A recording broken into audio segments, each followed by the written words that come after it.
안녕하세요, 컴퓨터입니다. 방이동에서 이제 아이맥을 쓰시는데요. 21인치하고 27인치하고 사용을 하고 계셨어요.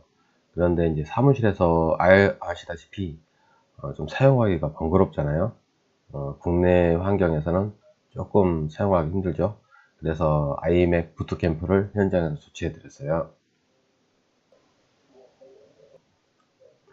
구형 제품이냐 신형 제품이냐에 따라서 이제 아이맥 부트캠프 설치 방법이 틀린데요.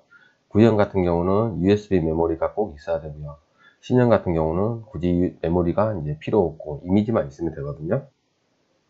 아시면 간단한데 처음 시작할 때만 조금 이제 힘드실 뿐이에요. 그런데 더 큰 문제는 100% 된다는 보장이 없어요. 아예 새 제품 같은 경우는 바로 시도를 하면 바로 가능하신데, 조금이라도 사용했던 흔적이 있던 컴퓨터들은 이상하게 오류가 많이 발생해요. 그게 요즘 들어서 발생을 하는 건데 아마도 OS 때문이 아닐까 생각이 되기는 해요. 부트캠프 유틸리티에서 이제 부트캠프를 이제 실행을 하면 이제 다운로드부터 각종 설정이 나오는데요. 대부분 한글만 아시면 누구나 가능하신 단계예요. 파티션 크기는 미리 말씀을 해주시면 원하는 대로 맞춰드려요. 맥을 많이 사용하시면 이제 윈도우 쪽으로, 그러니까 맥 쪽으로 파티션 크게 하시는 게 좋고, 윈도우를 많이 사용하시면 당연히 윈도우 쪽으로 크게 해 놓으시는 게 좋죠. 이건 설정이 가능한 부분이에요. 맥OS에서 이제 부트캠프 작업이 다 끝났으면 재부팅 되면서 일반 노트북이나 컴퓨터에서 윈도우를 설치하는 것처럼 똑같은 단계를 거치게 돼요. 이유는 아시죠? 어, 이미지가 똑같으니까요.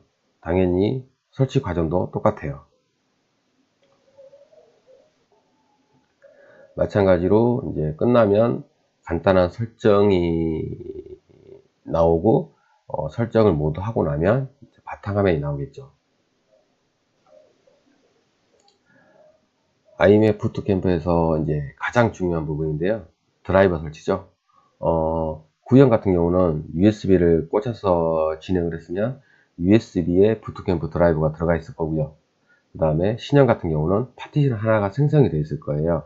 거기에 들어가시면 위 화면처럼 이렇게 부트캠프가 들어가 있어요. 신형 같은 경우는 설치가 끝나고 나면 사라져요.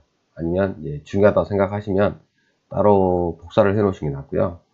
더블 클릭하면 자동적으로 드라이버가 모두 다 설치가 돼요. 혹시라도 만약에 설치가 안 된 드라이버가 있으면 절대로 강제로 설치하지 마세요. 아이맥 같은 경우는 강제로 설치하게 되면 오히려 하드웨어 고장으로 이어질 수가 있어요. 아이맥 부트캠프 설치가 끝나고 나면 이렇게 이제 인터넷을 열 수가 있는데요. 워낙에 해상도가 좋다 보니까 굉장히 작게 나오는 경우도 있어요. 그럴 때는 이제 크기를 조절해 가면서 써야 되고 상황에 맞추면 되겠죠.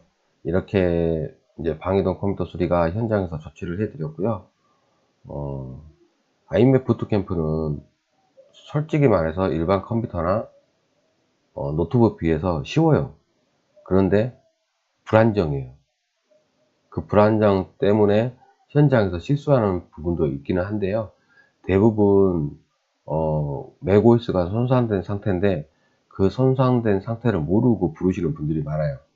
그럴 때는 맥OS까지 다시 설치해야 되는 경우 있고, 시간이 너무 오래 걸리기 때문에 입고를 해서 진행을 하는 거예요. 제대로 다 설치가 끝났고요. 27인치하고 21인치 모델인데 다행히도 문제없이 해결이 됐어요. 이상 컴돌이었습니다.